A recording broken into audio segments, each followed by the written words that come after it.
When Tsushima was first settled, a strange and terrible thunderstorm swept across our island. Wherever lightning struck, beasts of lightning appeared. These violent creatures tore through villages, causing death and destruction, moving too quickly to be stopped. The people knew only one man who could possibly stand against the lightning beasts. Shigenori, the fastest swordsman in all of Tsushima.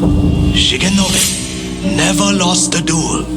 With years of practice, he had created the Heavenly Strike, an attack that struck quicker than the eye could follow.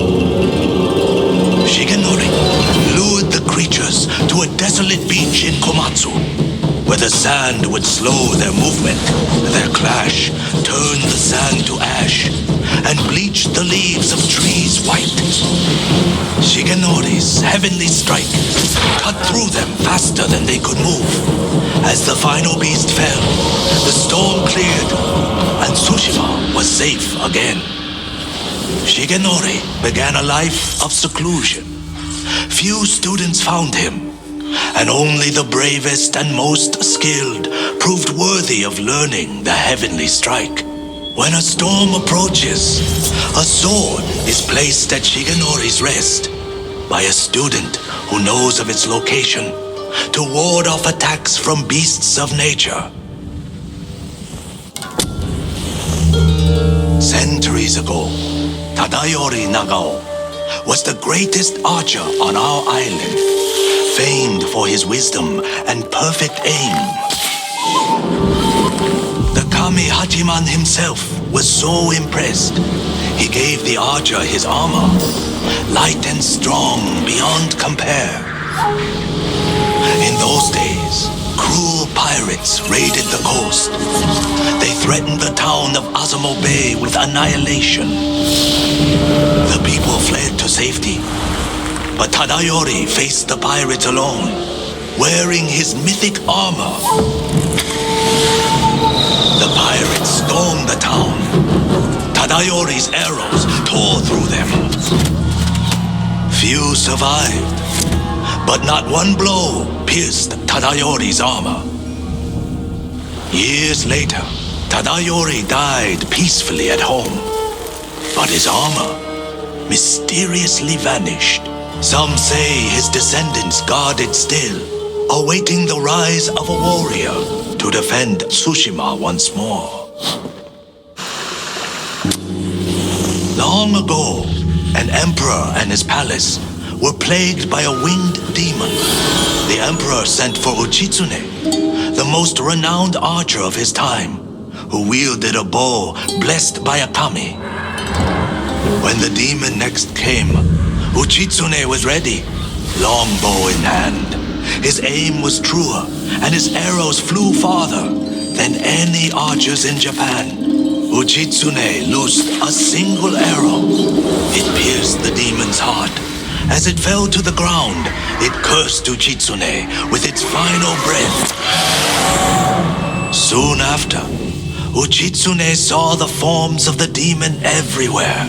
His legendary bow never missed, but each arrow that hit its mark was met with a very human scream.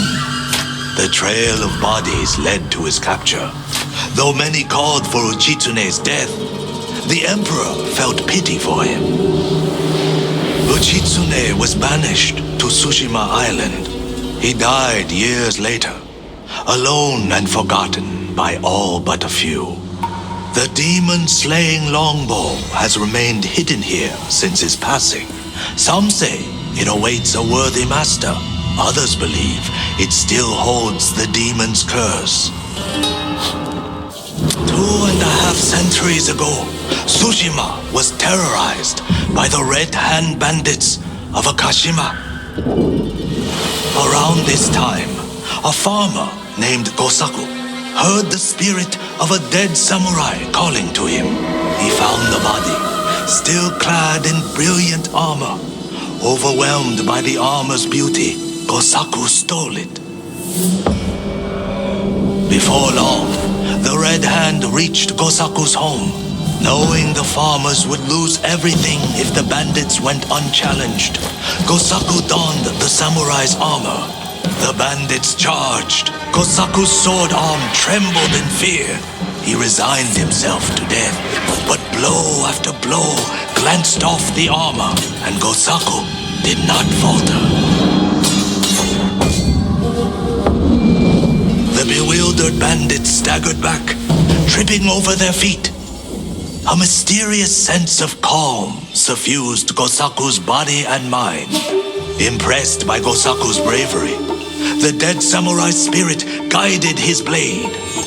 Before long, Gosaku cut down the final bandit, and the Red Hand were never seen again. Years later, when Gosaku died, the farming families locked the armor away for safekeeping. Each family holds a single key to the lock. Now terror stalks our island again. The farmers of Tsushima claim to have seen Gosaku high on a hill, looking for a mighty warrior to protect our farms once more. Long ago, the samurai of clan Yarikawa were the most skilled swordsmen on our island. In every generation, one lord was taught their family secret, a deadly technique called the Dance of Wrath that could cut through any foe's defense. The Dance of Wrath found its greatest master in Lord Tokiyasa Yarikawa. Though beloved by his people, he resented Clan Shimura's power. Desperate to seize control, he set off a bloody rebellion that claimed countless lives. Lord Shimura's father and brothers fell to Yarikawa's Dance of Wrath technique. But with Clan Sakai's aid, Shimura put down the rebellion and executed Lord Yarikawa. Before he died, the traitor vowed to avenge his conquered people from beyond the grave. Now they leave offerings to his spirit at shrines in old Yarikawa's ruins. They beg for their enemies to die, and the spirit of Yarikawa's vengeance answers their calls with the Dance of Wrath. Long years ago, Kojiro was a straw hat ronin, so fearsome, deadly, and bloodthirsty, his own brothers turned against him.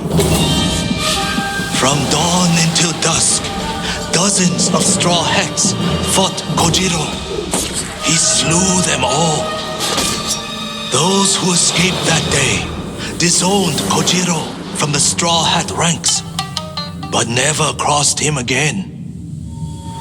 The spirits of death were so astonished by Kojiro. They blessed his armor to grant him a tireless sword arm. He's now more than a man. He's a slayer of legend. When the Straw Hats betrayed our people and joined the Mongols, they welcomed Kojiro back as a brother. 5 killers from the Straw Hats have joined Kojiro and sworn an oath to kill you.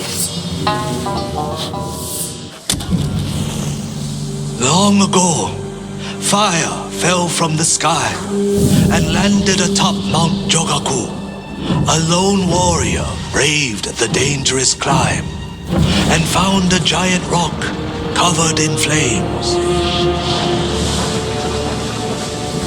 He touched his sword to the fire. Flames engulfed the steel, but left him unharmed. He created a new fighting style he called the Way of the Flame. The warrior took pieces of the rock west with him to China. There he sought answers about its origin from learned monks and scholars. After months of travel and research, fire fell from the sky once more. He led the people to it and showed them it was nothing to fear, for he believed the Way of the Flame was a gift from the heavens. and he shared its secrets with all who wished to learn. Handed down through generations, the way of the flame has returned to Tsushima. The Mongols wield it against our people. But rumor says the fire still burns atop Mount Chogaku, waiting for any who can survive the climb.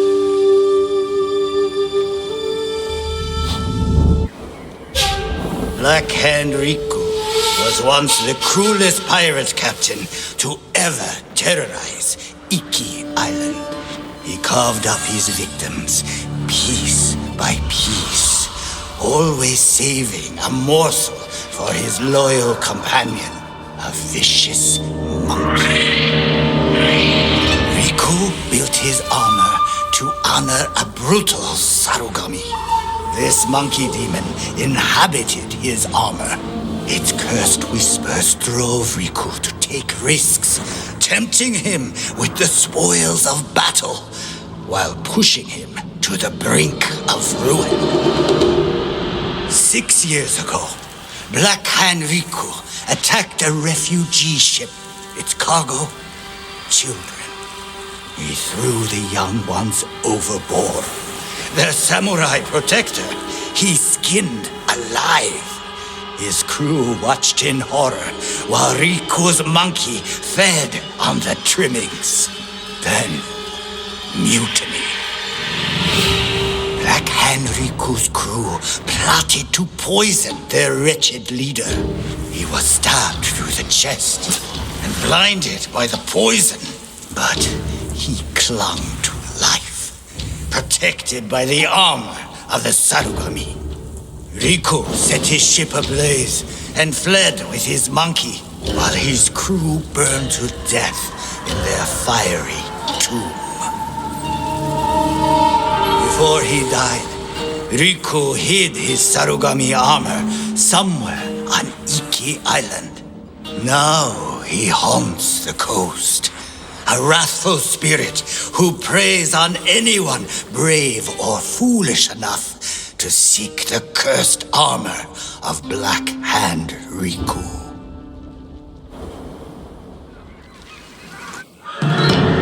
15 years ago, our home was invaded by an army of ruthless samurai. Their leader was Kazumasa Sakai, the Butcher of Iki. He rode to battle atop his demonic beast, shielded with armor as black as his master's heart. Luckily, the Butcher made a grave mistake when he came to Iki. He brought his whelp of a son.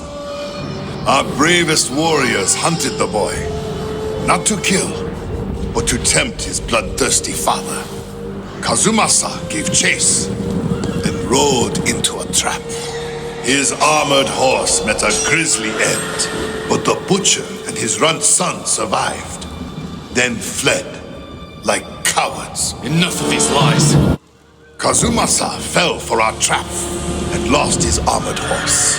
As our warriors closed in, the Butcher and his boy fled into Senjo Gorge. The samurai limped through the canyon and ran headfirst into an ambush. There was no grand battle, only a few raiders with dull blades, but that was all it took. One swing to end the life of Kazumasa Sakai. While the samurai slunk home, we recovered the armor from Kazumasa's mount. Over the years, our finest horses wore that armor. Every one of them killed its rider, as if possessed by the Butcher's vengeful spirit. So we sold his horse's armor to the Ida merchant family. The cursed armor left our shores aboard the merchant fleet as a storm descended on our island. The sky roared with the thunder of 1,000 charging samurai, and the raging tempest shattered the Ida ships against our rocky coastline. The ruins of that doomed fleet still choke Zasho Bay, And somewhere in that watery graveyard lies the cursed armor once worn by the horse of Kazumasa Sakai.